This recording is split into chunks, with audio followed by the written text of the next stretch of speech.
Since you mentioned there's a kind of drift, as you write about in the book, and you mentioned now there's a drift towards the left in academia, we should also maybe draw a distinction here between the left and the right, and the cancel culture, as you present in your book, Sure, is not necessarily associated with any one political viewpoint, that there's mechanisms on both sides that result in cancellation and censorship in violation of freedom of speech.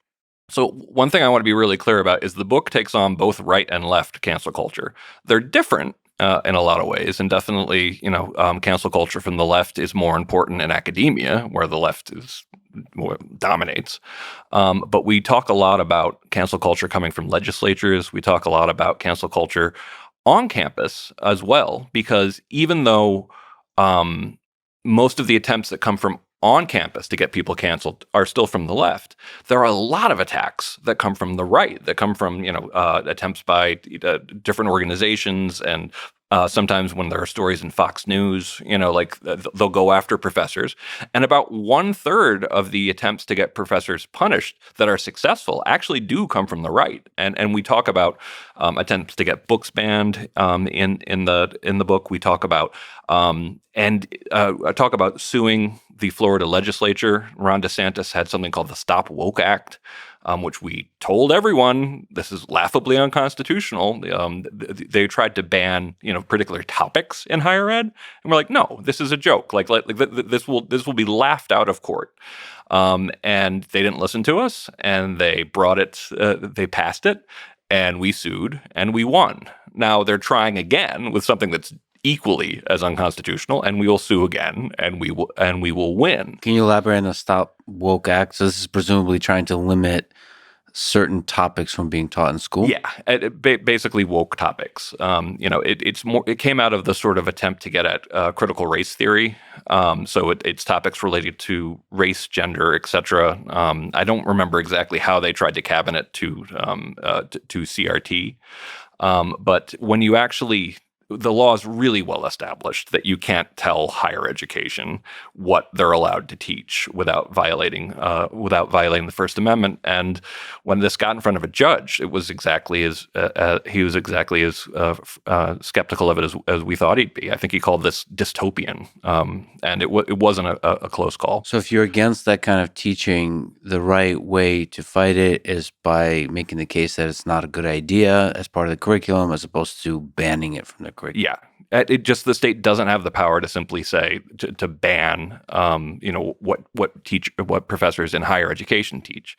Now it gets a little more complicated when you talk about K through 12, because the state has a role in deciding what public K through 12 teaches, because they're your kids, it's taxpayer funded, and generally the legislature is involved. There is democratic oversight of that process. So for K through 12, is there also a lean towards the left in terms of the administration that manages the curriculum? Yeah, there definitely is. In K through 12, my kids go to public school. I have a 5 and a 7-year-old, and they have lovely teachers. But we have run into a lot of problems with education schools at fire. And a lot of the graduates of education school end up being the administrators who clamp down on free speech in higher education. And so I've been trying to think of positive ways to take on some of the problems that I see in K through 12. I thought that the attempt to just dictate you won't teach the following 10 books, or 20 books or 200 books was the wrong way to do it. Now, when it comes to deciding what books are in the curriculum, again, that's something a legislature actually, can have some say in, and that's pretty uncontroversial in terms of the law. But when it comes to how you fight it, I had something that, since I'm kind of stuck with a formula, I called empowering of the American mind. I gave principles that were inconsistent with the sort of groupthink and heavy emphasis on identity politics that some of the critics are rightfully complaining about in K through 12, and we that is actually in Canceling of the American Mind, but I have a more detailed explanation of it that I'm going to be putting up on my blog, The Eternally Radical Idea.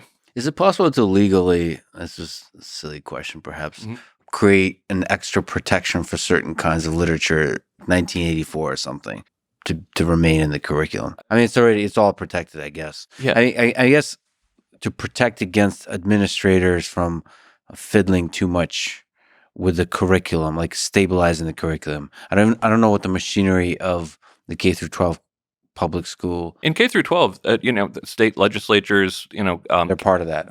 they're part of that, and they can say like you should teach the following books. Right. Now, of course, people are always a little bit worried that if they were to recommend, teach the Declaration of Independence, that it will end up being, well, they're going to teach the Declaration of Independence was just to protect slavery, which it wasn't. Yeah, so teaching a particular topic matters, which textbooks you choose, which perspective you take, all that kind of stuff. Of course, there's like religion starts to creep into the whole question of like how, is the Bible, are you allowed to incorporate that into education? I mean, I'm an atheist. With an intense interest in religion. I actually read the entire Bible this year just because I do stuff like that. And I never actually had read it from beginning to end. Then I read the Quran because, and I'm going to try to do the Book of Mormon, but, Well, sorry, man, you're so fascinating. Do you recommend doing that? I think you should, just to know, because it's such a touchstone in the way people talk about things.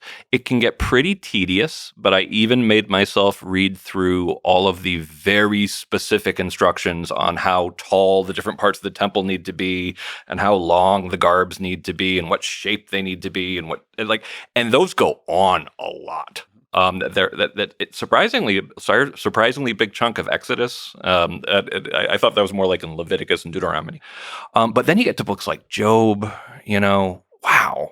I mean, Job is such a read, and no way Job originally had that ending. Like Job is basically, it starts out as this perverse bet between God and Satan about whether or not they can actually make a good man renounce God. And initially they can't. It's all going very predictably. And then they finally really torture Job, and he turns into the best. Why is God cruel? How could God possibly exist? How could a kind God do these things? And he turns into like the best lawyer in the entire world, and he defeats everyone. All the people who come to argue with him, he argues the pants off of them. And then suddenly at the end, God shows up, and he's like, I am everywhere, and it's a very confusing answer. He gives an answer kind of like, I am there when lionesses give birth, and I am there. And by the way, there's this giant monster Leviathan that's very big and it's very scary, and I have to manage the universe. And I'm kind of like, God, are you saying that you're very busy? Is that is that essentially your argument to Job? And you don't mention the whole kind of like that I have a bet, that's why I was torturing you. That doesn't come up. Yeah. And then at the end, God decides, like, Job's like, oh no, you're totally right, I was totally wrong. Sorry. And God says, like, I'm going to punish those people who tried to argue with you and didn't win. So he gets rid of the I don't know exactly what he does to them. I don't remember. And then he gives Job all his money back and it makes him super prosperous. And I'm like, no way that was the original ending of that book. Like, because this was clearly a beloved novel that they were like, but it can't have that ending. Okay, so it's a long way of saying I actually think it's worthwhile. Some of it was you're always kind of surprised when you end up in the part like there are parts of it that will sneak up on you, kind of like Isaiah's a trip, Ecclesiastes, Depeche Mode.